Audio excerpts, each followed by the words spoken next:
Hello, welcome to the third episode of Marie from the Block. I'm thrilled. I'm thrilled to have Solo with us today. I met Solo at NFT NYC in early November. For those not from New York who weren't bombarded with digital art at Times Square, NFT NYC is a conference that kind of brings together a lot of people in tech, crypto bros, blockchain girls. And it was huge this year because last year it couldn't happen, or it was online only. And of course, many think of 2021 as the year for this industry that NFTs really came to the forefront. So New York for a week was overtaken by people in Bored Ape Yacht Club hoodies and people queuing around buildings to go to digital galleries. And I actually met Solo when I was at the Gary Vaynerchuk talk in like one of those Broadway type theaters, and it was completely packed. And we had a meeting and we were going to meet outside, and he was like, Marie, just come outside. Like, it's really hard to get in. And I left just after Gary Vaynerchuk's talk, which was very good. But between us, I was like a little between us, streaming this to the world. I was a little put off by kind of like the cult around Gary V. I was in like this theater, and everything he said, people were like, "Yeah!" And He's like, He's watching it. He's watching it. Everywhere. No, I mean, I think he's a great guy, and even in that talk, I mean, he's made a point of this recently, but in that talk, he really emphasized like that there's a lot more supply than demand, right? Basically that's true. A lot more supply than demand in NFTs. A lot of people are trying to flip NFTs. A lot of projects are just money grabs. And he was just saying like, maybe a lot of newbies will lose money. And I think it was really brave of him to point that out in a room of believers. But Solo and I we went to a diner and talked about Calaxy, and I was so impressed with his project that I thought I wanted to hear a bit more. Solo, do you wanna tell us what your role is in blockchain and crypto? Yeah, absolutely. I appreciate you for having me on the show. It was awesome meeting in New York for NFT NYC. But Calaxy. So Calaxy is an open social marketplace designed for creators by creators. And essentially, it's a social token project which allows influencers to create their own social tokens, as well as NFTs. And so NFTs are obviously very popular as a means to interacting with audiences and monetizing one's community, in the space for creators. But a lesser talked about, but probably future-facing trend is the idea of, digital assets associated with specifically for creators. And digital currencies in particular. So like social tokens and being able to create, your own economies where you're able to set, your own value on your own time is something that we're super bullish on here at Galaxy. And so myself and Spencer Dinwiddie of the Washington Wizards are the founders of the platform. We have over 140 to 150 celebrities, influencers, and creators, excited to join this journey with us and launch their own cryptos or social tokens as well. And the beauty of what we've built as a platform is that not only is it a means to using the technology, but it also has a very easy to use sleeve or interface that makes doing these things very easy. And what I mean by that is, going to create an NFT is not something you can easily do on your Instagram, right? Like it should be as simple as, taking a picture and uploading it to your Instagram, or, if you were able to use your own design tools, like kind of use your own editing tools for your Instagram posts, like regardless, the interface that should be, allowing you to put these stuff on display should be as simple as what we currently understand in Web2. But right now in blockchain, we're at this weird intersection where we know what this technology is capable of. We know at least a decent amount of what it's capable of. And we're starting to lean into the bigger, mass adoption steps. And I think that's kind of what is really necessary, is that having this infrastructure in place so that you can make it as easy as, rinse and repeat for people who are less familiar with the technology. And so Calaxy is designed to be that place where it has that Web2 feel, but it also has that blockchain-based architecture and functionality to allow you to do things like create NFTs or create social tokens that have instant utility through things like video calls, video messages, subscription fan clubs, things that people are already familiar doing, just attaching it to new technology and throwing in some new wrinkles into the story there. So that's what we're super excited about. Cool. So, if you say you're a 22-year-old college kid, right? And you go to school at Duke. So you're really into college basketball, but you're also into like Greek life, and you're studying, I'm making this up on the spot, by the way, and you're studying, I don't know, make it international affairs. I don't know if they have that major, but that's what I studied. So they definitely do. They're studying international affairs or international relations. Story is accurate. So this is a woman, because I'm very pro women coming to the space. So this woman is a basketball fan, studies international politics, and is in Greek life. And she's 22 years old, and she's a college senior. And on her phone, she has TikTok, she has YouTube, she has Instagram. She doesn't have Twitter, because I think normal people don't have Twitter. But she still has Facebook. Twitter. I had a Twitter for a long period of time, but I'm notorious for liking Instagram over Twitter, but I have to use it now. But I think that's normal. I think Twitter, I like to say Twitter is for journalists and politicians and conspiracy theorists and narcissists. Narcissists, there it is. It's done wonders for me in terms of work opportunities, but it's a dark place sometimes. Instagram is like fluffier. Okay, but back to our little woman. We'll call her Ali. So Ali, the 22-year-old Duke student who likes basketball, studies international politics, and has all the normal social media platforms. Ali's heard of cryptos, and she thinks of NFTs as like art. And she follows some athletes she likes in the NBA and some Duke athletes that she knows from Greek life. If you had to explain to this fictional Ali college student what Calaxy is, and maybe show her the app on your phone, how would you explain what you guys are doing, and what, why she should join Calaxy as like a user or even as a creator? Yeah, absolutely. I think that's a great question. And so I would describe Calaxy as like a Twitter-like, Instagram-like interface that's very familiar in terms of the social feed, right? You have your typical home feed, your direct messages, your notifications tab, a discover page, and some sort of explore gallery type thing. One thing that's new about ours, or a bit different, is that since we're based off of blockchain technology and everyone has their own cryptos, you have a wallet that's directly accessible via the application. It looks like a Twitter-like or Instagram-like mobile experience. You have your own profile page where you can edit and have your own profile and have your own online presence as well. And the reason why it really makes sense is that, this is a product for people that are, a part of some very intricate and diehard communities. If you are, really big into the creator economy, you understand that right now at this point in time, it's the trend is right now is people monetizing themselves as the asset. Versus being reliant on different entities, right? So when you think about Instagram, Twitter, Facebook, or like an influencer right now, the way they make their money is basically leveraging their audiences that they're able to build on those channels as a means to speak to brands and other different people for partnerships to hopefully monetize, right? But obviously you're reliant on very centralized entities in a very saturated market, right? Like if Instagram goes down, which it did a couple weeks ago, you're kind of out of luck, right? Or the idea that brands, there's tons of Instagram, influencers going for the same brands for the same types of deals.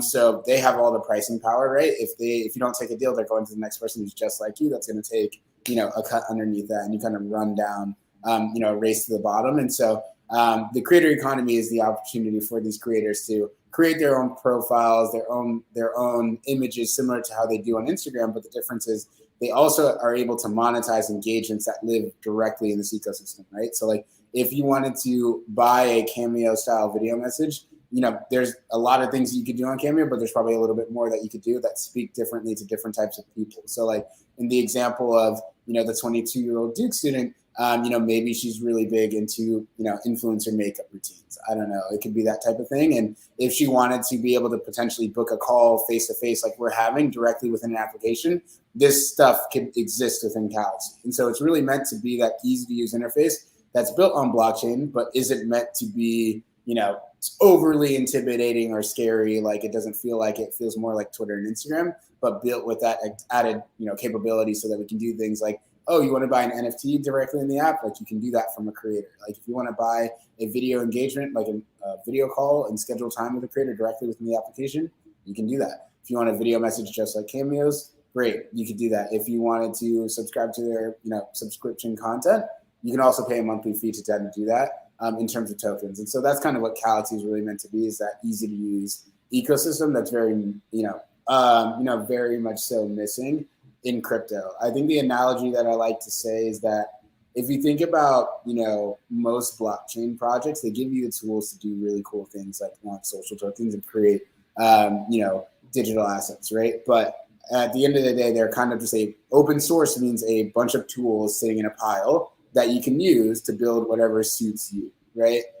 Calaxy takes these tools and creates a one-size-fits-all type of, a platform that these creators can use to easily do these things without having to have the know-how to take this pool of parts and building a platform that suits their specific needs. They can, if they would like to, they can integrate with the protocol directly. There's a protocol that runs underneath Calaxy, which is meant to be the standard for personal monetization. Other types of applications can be built to create social tokens and NFTs.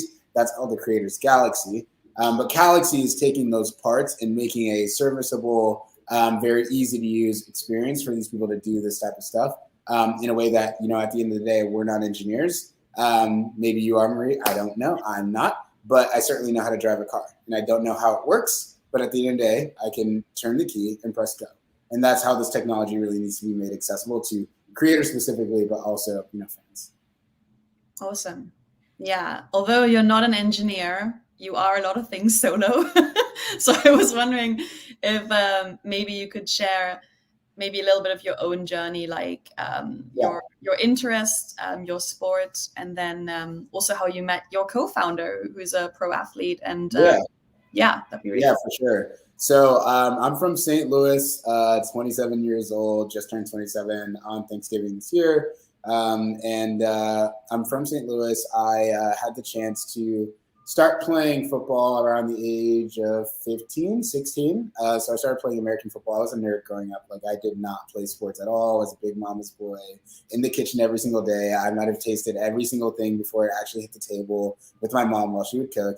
And so I was very much so like that. But then as I got into high school, I went to a high school where you were forced to participate in, athletic programs. And so I was like, okay, if I'm going to do this, I'm going to actually put some effort into it. And I got a little bit of help on my side. I grew into my body and I realized that this was something I could do at like the Division I level. So I played football in college, had the opportunity to go to like some bigger schools that were mainly focused on, athletics and sports in terms of what my focus areas were. But my parents are from West Africa. They weren't having that. They were like, if you have the opportunity to go XYZ place, you're going, no questions about it. So I ended up choosing to go to Penn, where I studied at the Wharton School. Had a fun time there. And then it wasn't until after I tore my Achilles my junior year that I was kind of like, okay, I really need to focus on, life after football. And this is going to make a lot more sense later on, but I tore my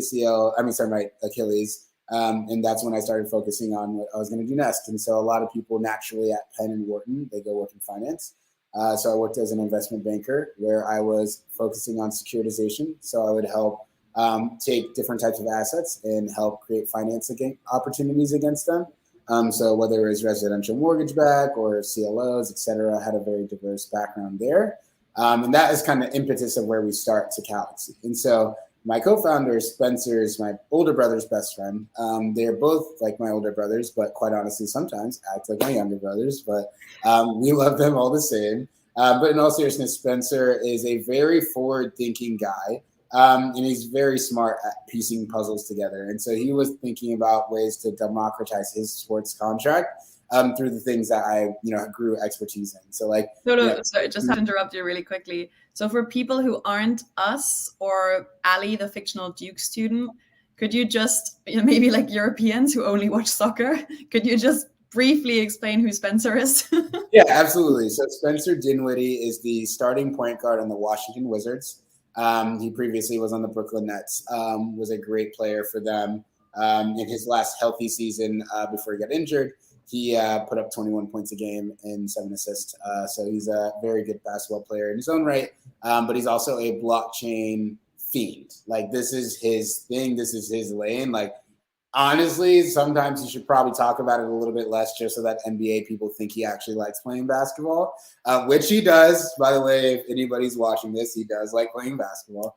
But his love is technology, and he's a smart guy, and he just likes to think about things. And so he knew that he wanted to do something very similar to what I have been doing with, regular legacy assets like mortgages. And he wanted to securitize his, future cash flows from his contract. And so he wanted to unlock trapped liquidity, but also allow his fans and people to, develop even a deeper stake into him as an image and as a person. And so that's when we went down the path of helping him securitize his contract. He was the first NBA player to do so. Definitely got a lot of press for that.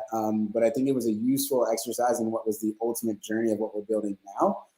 Because, he wanted to democratize his contract and monetize his platform, which for him meant sports contracts. For Tiana Taylor, that could be music royalties. It could be, famous YouTubers that are, securitizing their music libraries. But we realized that, that's a little bit further, in front of where we are, like as a society and the understanding that we have of these technologies. And so we were like, okay, what do people really understand? Well, it's like, okay, people understand the gig economy. They understand monetizing engagements in time. Like Cameo makes sense because it's like deliverables, right? Like that's what people understand. And so we were like, okay, why don't we take that utility and tie it to this thing like an NFT or a social currency where people could end up using this type of money to then purchase these engagements that they're already accustomed to doing, so that you can start to introduce these technologies very easily in a fashion that can be understood and received well by the intended audience.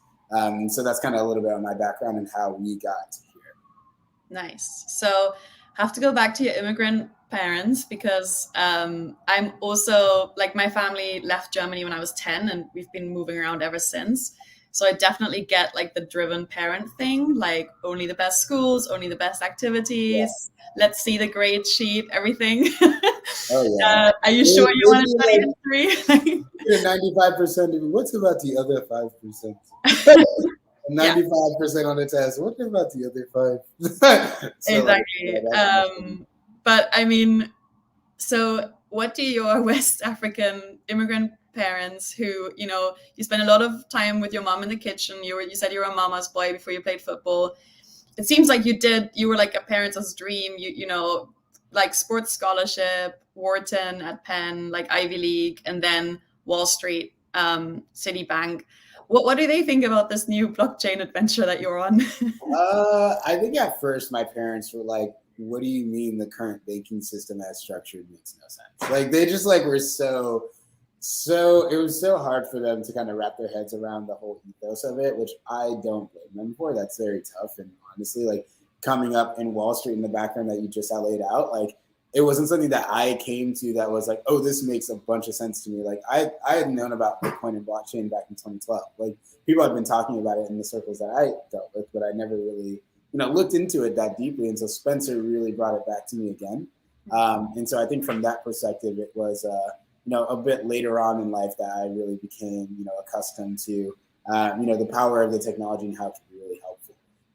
And so my parents, like themselves, I already know that them coming from West Africa, just trusting the bank and like how the world has been, for the longest time, it's a very tough way, right? Like, even in the conversation that we had, like the reason why people are kind of apprehensive to blockchain is because the world as structured has worked for us.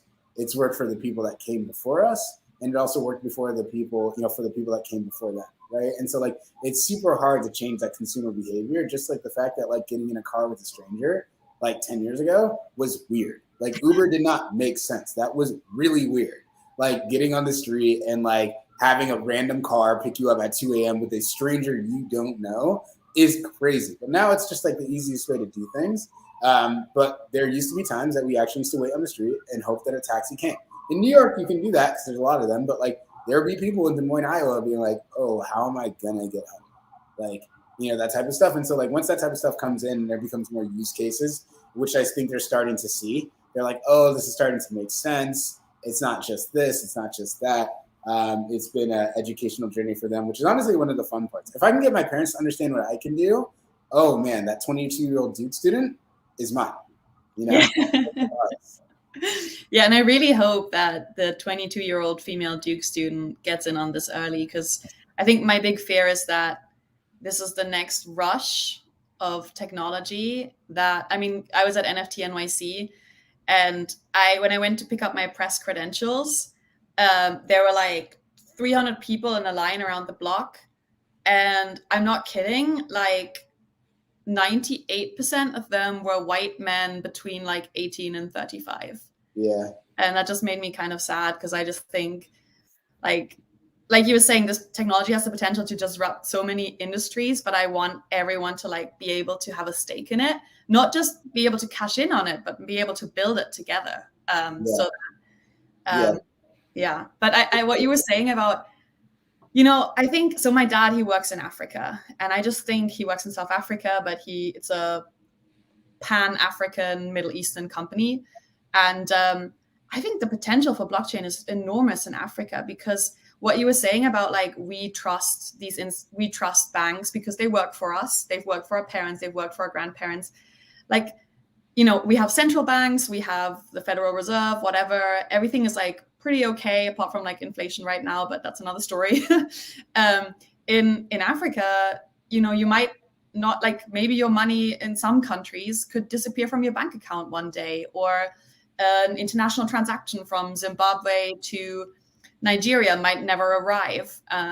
So do you think, I don't know where I'm going with this, but in terms of decentralized finance, do you think it's disrupting the traditional financial world, or do you think that these traditional financial actors are actually just going to adapt the technology themselves? Yeah, I mean, I think you bring up a good point. I think a lot of it has to do with cultural values and just the perception of trust, right? Because like the idea of, blockchain, like let's think about it twofold, right? So like in the very easy example, or you think about underdeveloped parts of the world, or different parts in Africa, speaking to, the regions I'm familiar with, you don't live oftentimes in a place where you can trust centralized entities. And corruption, whether it's Latin America, Africa, or wherever, can sometimes make it really tough for you to conduct business and also just live your life. So you've seen them be a lot more adapting and a lot more accepting about these decentralized technologies, because they don't have a trusting, ecosystem or infrastructure in place that they're super tied to, right? That's completely the opposite of like, some parts of the developed world where, you trust the Bank of America. You trust Citibank, like you love those names, and it makes you feel a sense of security, and you're like, I'm good. That feeling doesn't exist everywhere around the world, and so that's why people are looking at the merits of this technology completely differently, right? And so the thing I would say and challenge, us in the developed world here is to really think about like, these centralized entities are, impervious and impenetrable until they're not, right? Like they seem like they're this most trusting, most easy, great ecosystems, but at the end of the day, they're not perfect, and they're not susceptible to, they're not insusceptible to things that can be very, dangerous and punitive in terms of the implications and ramifications that come from it, right? If you think about, what happened a couple weeks ago with Facebook and Instagram and WhatsApp and all of these things going down, like that's a compromisation of tons of data, right? And like the only way, and it's very easy to go to one person, no matter how big and strong the guy is at the end of the day, like, it's not always going to be perfect, right? And so I think from that perspective, it's, quite honestly, I think in some people are viewing it as disruption, but it's just purely a fundamentally better way to conduct business. And this is coming from someone that worked in the traditional banking system for a number of years. And it took me a long time to wrap my head around it. But at the end of the day, it doesn't make sense to be fully reliant on centralized entities for numbers of things. Like, and it's not just, I think it's going to be when people start to feel the economic problems that come with being fully reliant on centralized technology, or the shortcomings that come with it, then we'll start to embrace that type of stuff in the developed world. But the need for that outside or elsewhere is just probably a little bit higher. So you're just seeing, countries like El Salvador, countries like Nigeria that are really big in the crypto and things like that, because they see it innately because of the lifestyles that they live. Yeah, that's fascinating. Actually, it is quite a jump. I think I said this to you once when we met. Like, it is quite a jump from Wall Street into blockchain, because a lot of it's hard for me sometimes, because a lot of the people I respect most in terms of investment advice, and I'm not speaking any influencers or something, literally, I think like most people, when it comes to money, I trust like my family or my friends who know their stuff more than anyone else. And I'm lucky that I have people in my life who do know their stuff and know about bonds and stocks and ETFs and all that good stuff. But you've gone from working in the thick of that, like probably the financial capital of the whole world, into this new environment. So I was just wondering, what years did you work at Citibank, and was there any like water cooler or coffee room discussions like, yo, did you buy any Bitcoin? I would say, one message for the viewers: this is not financial advice. You should do your own research and diligence. But all jokes aside, I worked for 4 years, and it was right after college, so 2017 when I graduated. And I worked up until May of this year. But I would say, in terms of what I saw a lot of, is at the end of the day, I think people at the banks, like a lot of this technology does, it gets rid of inefficiency, right? Like a lot of what blockchain is, it's all about efficiency and it's all about trust. And so I think from my perspective, when you think about the banking system, it's not always the most efficient thing. You can see that just from like IPO pops, right? Like there are literally companies that raise billions of dollars, but then the valuation skyrocket on being listed, and then all of a sudden, like, who's capturing that upside? It's certainly not the company, right? And so I think that kind of aspect of it is super tough in a way. And so I think in terms of when I was there, the attitudes towards it were really kind of distrust, but the problem really is that I don't think anyone was really qualified to make a decision one way or another. Just like you have the merits, or you do the due diligence to figure out whether an investment makes sense, you have to do the opposite too, right? Like you don't just, as any rational investor, you don't just rule things out because you don't know enough about them, right? Like there are very few people in this world that have come to me, and this could still be the case. If you came to me, Marie, and was like, blockchain doesn't make sense for A, B, and C reasons, I would love to hear you tell me, because a lot of my net worth is in crypto. So like, I would love to be, as a rational investor, be open to new information as it comes to me so that I can make the best investment decision at that point in time, right? And so I think what was problematic is like on Wall Street, the attitudes are kind of, we'll be around, we've always been around, this is kind of how the world is, and it's going to stay that way. And they don't really get educated on how, they can, one, be a part of this, generational shift, but two, also understand the merits of the technology and like what it really is doing. So I think that's kind of like what I would say, like back in the day, what I heard a lot of. There are a few guys that were into it, but most of the people were kind of like, this seems like a scam, and it seems like a temporary fad. Yeah, I mean, I wonder what the implications will be for New York, especially in this new world of work, where people. I saw an article yesterday, a Forbes article, advertising my employer, about the Great Resignation, and how it was basically like assessing the Reddit trends of this year, but not so much the Wall Street bet stuff or meme stock stuff, but there are apparently whole threads where people are showing how they're being micromanaged and treated terribly by these big employers, and they're quitting and becoming their own employer, and actually doing so rather successfully. And so with that, New York's a very expensive place to live. And I don't just mean, that coffee is expensive. I mean that there are taxes and property taxes and city taxes. And obviously you can make a really good salary in New York, but why don't you just make that salary and live in Denver or like on a mountain? And I think that's a threat. Like I've seen interviews by, I think it was the head of JP Morgan, and he was like saying, if you want to make a New York City salary, you better live in New York. But I think for the same, where I'm going with this is that's the same area, like, oh my God, I lost my train of thought. Well, no, I mean, it's interesting though, because people like, it's so funny though, because like, I don't know, New York is just this hub of like entertainment and all of that stuff. It's just everywhere. Everybody wants to be there type thing. But I think the pandemic really changed a lot of that. like when I went back, and for full disclosure, I love New York. It's my favorite city in the world. Like I live in Los Angeles now. I think I'll probably move back to New York at some point. But yeah, like I think it's just the fact that it's been regarded as the number one city in the world for as long as I can remember, right? And so like I think from that perspective, people like to people at banks in particular love to I think they over believe how much people really believe that these days. Like the people that are the CEOs of these big banks, like they think they can rely on that type of stuff, as well as just the previous world being structured the way it was for such a long time to just leave it be that way. But I think decentralization is going to happen everywhere. Like I have a really big theory on this, and it seems kind of crazy, but I think decentralization is going to happen in literally every single aspect of our lives, right? Like the fact New York is centralized, like that is crazy.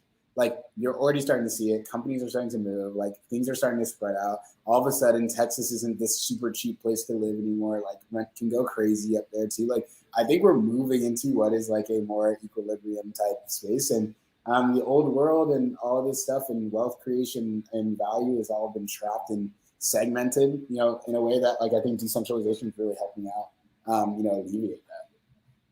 I mean, what does that mean for Calaxy, just to stay with like if we think of it as the decentralization of the workforce and the fact that I think before the pandemic, when people said they're going to work remotely one day, everyone would be like, yeah, you're going on like a secret vacation. And now it's like everyone is kind of doing that, and employers are having to offer flexibility. For Calaxy, does it mean that, what does that mean for like recruiting talent? Are you able to have people from different time zones, different countries? And then also like for the creators, at the moment, are you very US based?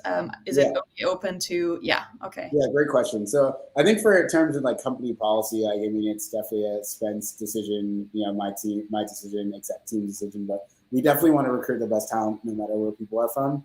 And we recognize that people can still be very highly productive. Like Calaxy is a Zoom company.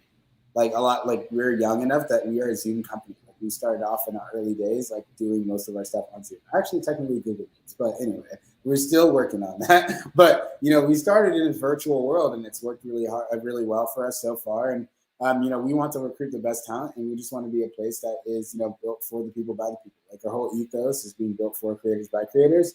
And so we want our entire company attitude to be very inclusive and very, very, very fun place to work. It's sort of like a family. In terms of the creators, like I was saying before, like Calaxy is a sleeve, right? Like there's a lot of different things that could happen in this world. Calaxy could decentralize itself. There's a lot of different ways in which, and I'm not saying that we won't do that or have concerted plans to do that at the moment. But the protocol that was originally built, like the Creators Galaxy protocol, is decentralized, permissionless, and open source. But Calaxy is the first application that we built on top of the protocol. That is a centralized application on the protocol, but it's also an easy means for creators to easily do things like use the protocol. But the beauty of it, in terms of what you mean on the nugget, that is the creators, ultimately, no matter what happens to us, Calaxy and all these things, their social tokens and NFTs will live forever, right? And that's the type of stuff that's super powerful and important in terms of the technology, because right now all the IP that creators have sit outside of their wallets or sit outside of their persons in most cases, which is kind of messed up. But Calaxy is an easy to use interface. People create a social token, but now all of a sudden Calaxy is no longer around. Like those social tokens still exist forever, and that's kind of that's what resonates with people. Because at the end of the day, they feel like they own themselves and their image, and they're being compensated in a more equitable manner, and be able to interact with their fans without without us getting in the way. Awesome. Yeah, and I mean, just to go back to our fictional character, Ali, the Duke student. So say Ali joined Calaxy because she's interested in basketball, right? And maybe her dad or her mom are also interested in basketball, and they're a Brooklyn Nets family. And so KD, Kevin Durant, seems very blockchain friendly in many ways with his investments. But say he was going to use Calaxy to offer Cameo-style conversations to fans, and Ali wanted to give 10 minutes of KD's time to her dad as a Christmas present. How would that work within the app? Would that currently be a possibility? Yeah, that's a great question. And so yeah, there is a video conference feature where you're able to book a call directly within the application. So in that case, Kevin Durant would have had to set his availability in his Calaxy profile in terms of when he would be available to have these chats. Where this person would be able to schedule time with him as the creator, but also would have the means to invite whoever she would like to the call. And so like within a matter of, she could invite them up into the event. So like, surprising your dad with, hey, guess what? Like you are able to speak to your favorite NBA player. We're going to get on a call with him. Like, where's your phone? Let's create a profile really quick and invite you directly into that. And so you can very much so get people involved. Like it's really meant to be something that is intuitive and familiar. So like the fact that you're thinking this way is like what we want it to be like. We want people to do that. And ultimately too is like, we want to be an iterative platform. We want to make sure that we continue to build and grow over time and take that feedback in and be able to develop and build something that makes sense perfectly for the creators, right? Like what makes us different is that, we know the worlds of the Ezekiel Elliott's, the Matt James, the KBs of the world personally, and they've helped us in terms of the insight that we've gotten in terms of like, how are they monetizing their platforms and what makes sense for them. But then also, being able to have that as a nugget to be able to then build something that makes sense for wider audiences is kind of what makes us different. And so, yes, the short and long answer is yes, we can do that. Nice. And I'm going to ask you to name drop some of the more famous celebrities who are already on board and believe in this vision, with the caveat that because I'm streaming this to many of my European fans and many people who might not like sports, you might have to literally say like what team they're on, what sport they play, and what league. Yeah, for sure. No, yeah. I mean, so I think number one, we love Matt because Matt's a big crypto guy. Matt James, he was the previous Bachelor, the ABC show The Bachelor. He's actually from New York, so like I've known Matt for a little bit. Zeke Elliott, him and I grew up together. Started running back for the Dallas Cowboys. Amari Cooper, his teammate, is also involved. People like Iman Shumpert, who just won Dancing with the Stars, so congratulations to him. Iman Shumpert was an NBA player for a number of years, just recently retired. I guess he's a free agent. I don't know if he's going to play ball again. Tiana Taylor, involved Sony music artist, international music star. We have some other people from West Africa. Thames, she's a really big up and coming musician as well, from Nigeria. Like different, like Dwight Howard as well. I think he's on the Lakers these days, but obviously Hall of Fame level basketball player in his own right and stuff. And so yeah, we have a lot of different stuff, but then we have a lot of different creators that are like ex-reality TV stars, YouTubers, gamers, influencers. Like the big names are great. And we love them. So anybody that does happen to see this, we love you guys. You're big. That's great. But the biggest part of this and the biggest opportunity is the creator middle class. Like those are the people that really need to monetize themselves as the asset because that's how they're making means to pay their bills. And so I think from that perspective, that's kind of the moat or the biggest selling factor and the biggest thing for us and demographic we want to serve is we want to be a product for the people by the people. And those are the people that are embody the essential definition of what a creator is, right? Like there are people that are influencers that are not making, if you think about it this way, in a crazy example, like somebody like a Charli D'Amelio who has over 100 million people that follow her, like I'm sure she's doing really well and she is, but like if you influence 100 million people and you make $1 off of one of those, each of those people, that's over $100 million. She's not getting paid $100 million a year, right? Like it kind of tells you a little bit about how like clout and stuff like that is very different, where you have people in the NBA who are like, no offense, Spencer, but I would tell him that, but like Spencer is not LeBron James, but like, in terms of NBA and sports and like the way we would compensate people with those types of, presences, it's just fundamentally different. So I think from that perspective, it's super important for us to, be mindful about those things and, want to make sure that we champion the creator middle class because that's going to be the ones that have the best, use cases for the technology. Yeah. So actually, I I'm going to ask your advice for one of my friends. She doesn't know I'm doing this, so I hope she forgives me. But one of my closest friends here in New York is a fashion blogger. She's also a grad student at Columbia, so she has a job working in finance, so she's like busy.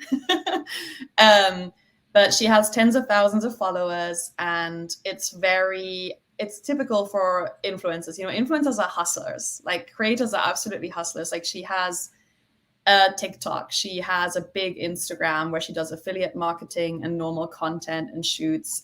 She has a newsletter. She does like gift guides, like she does guides like what should I wear to a fall wedding? You know, what should I buy my boyfriend? Buying gifts from men, by the way, is so hard. So like anyone who doesn't know, you should totally follow my friend. Her name is Carrie Spence. She does these wonderful guides for just that reason.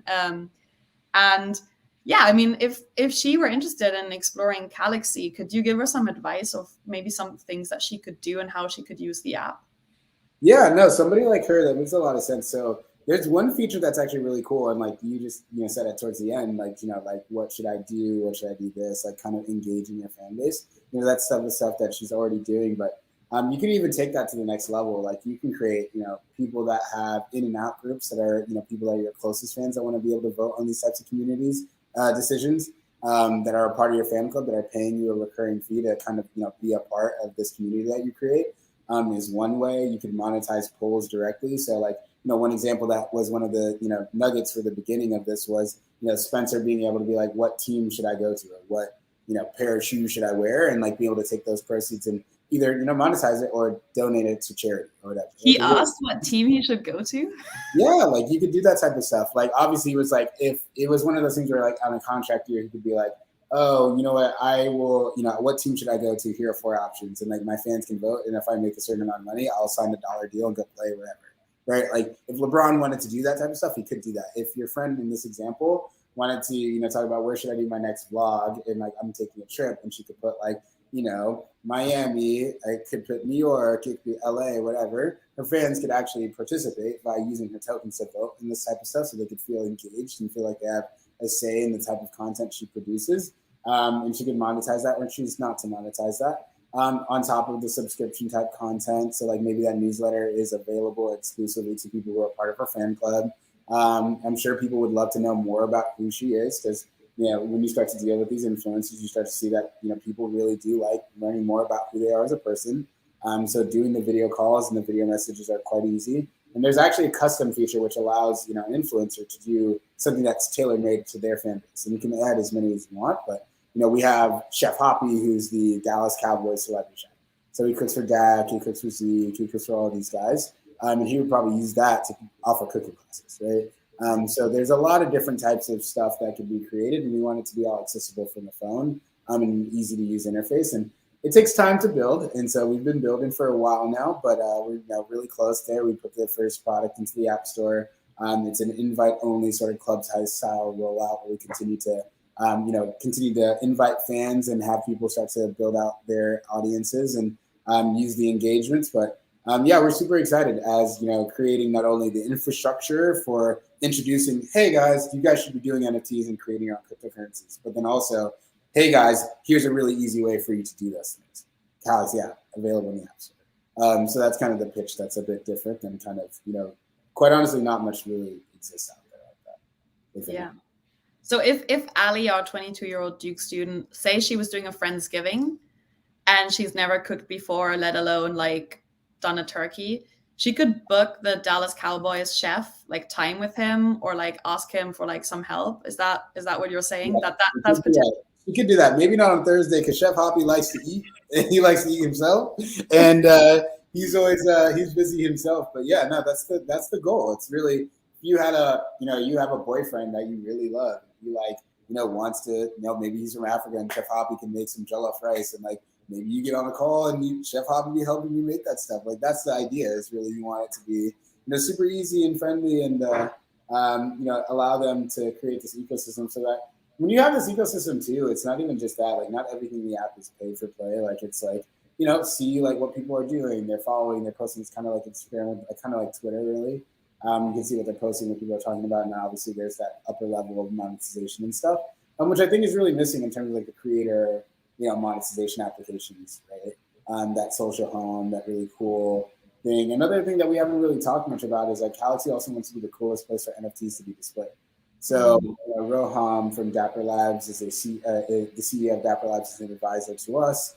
We're formally partners with them. So like we want to be a cool spot for people to take their top shot moments and display them on their Calaxy profiles and have them be there for people to kind of go into, and you're creating this ecosystem that makes sense. And all of a sudden you got people that are like, I'm here because I want to book a video call with Chef Hobby for a cooking class. I don't know what an NFT is, but then all of a sudden they go there and like, oh, that's cool. What is this? And then you start to like bridge these two worlds that are, previously so far apart. And so we really want to be that gateway product from Web2. Roham is, I remember when I met you at NFT NYC, I then was like, oh, I have another meeting. It's with Roham. And you were like, go! I was like, you gotta go. I was like, Roham, he was just voted one of the most influential people.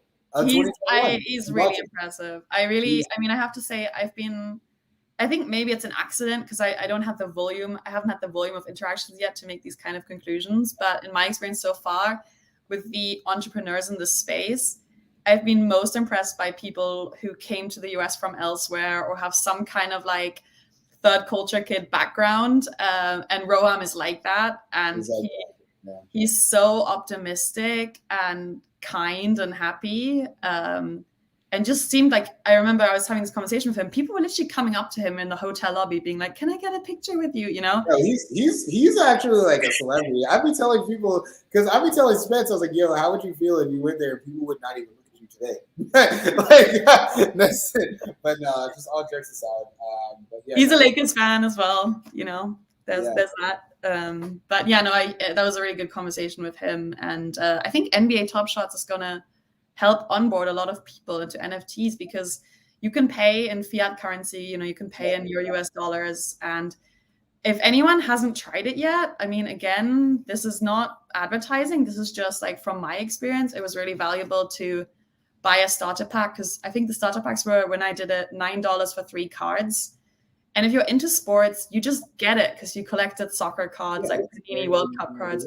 Exactly. Yeah, and there's like a little music thing, and then you click on the silver, plastic pack, and it opens. And my first NBA Top Shot ever was a Giannis dunk, and I was like, yes. Oh, that's epic. Yeah, exactly. And it's also evergreen too, just like that. It's collectibles. It's familiar. We're really bullish, obviously over here. Really bullish NFTs, and I want to make sure that we can help, usher in and do our part into.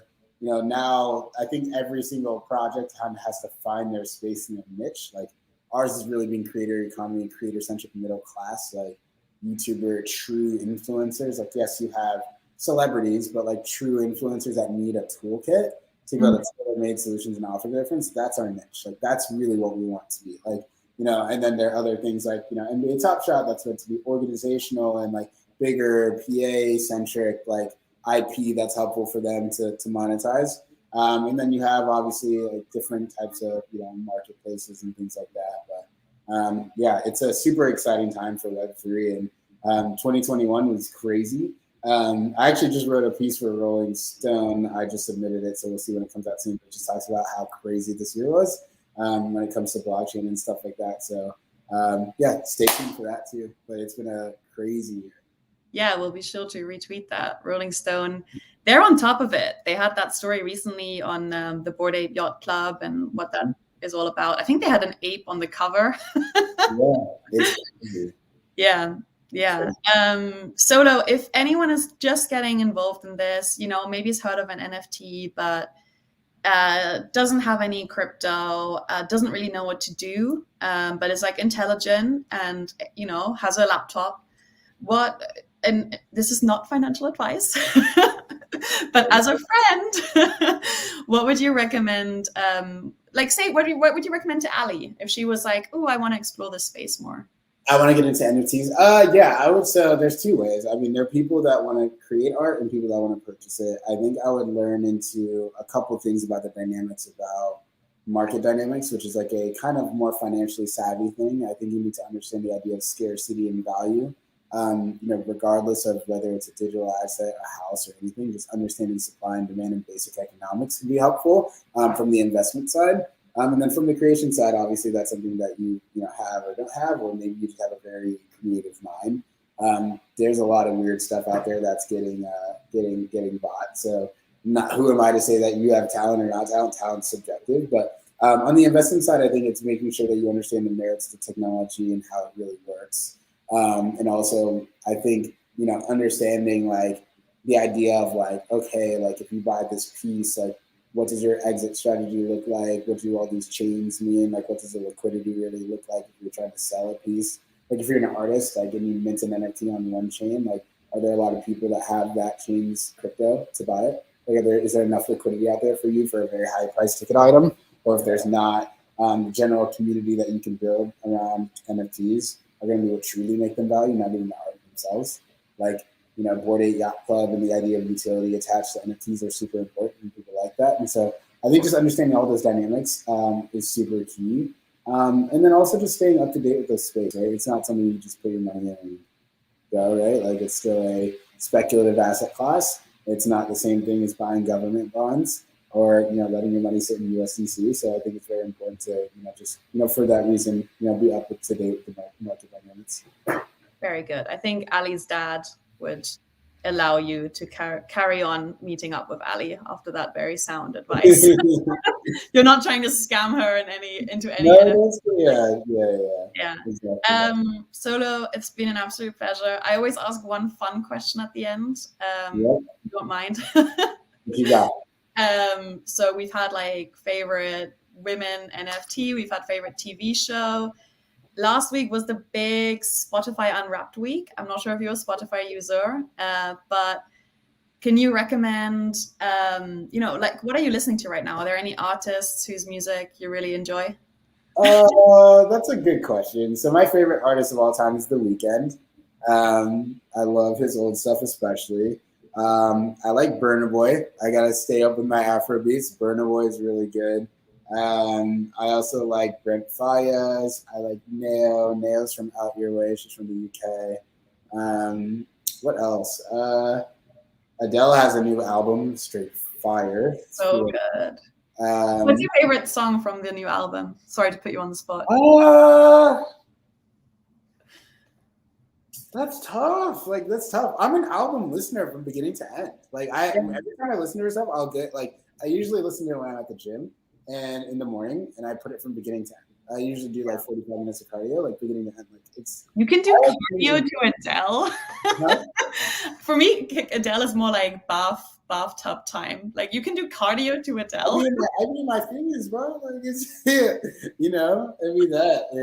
like same thing in Trilogy and The Weeknd and all that stuff. I'd say I'd say those are my guys. I would say. Nice. Yeah, I think so. The Weeknd, my second most listened to song this year was apparently The Weeknd. So like not obviously that's not the name of the song, that's the artist, but it was I Feel It Coming, which I think is a bit older, but not like super old. It's not okay. It's got such a good beat, Yeah, it's a good song. He's got such a nice voice. I was supposed to go and see him in concert last summer, actually. I bought the tickets like late 2019, but rest in peace. I saw him in 2017 and cried.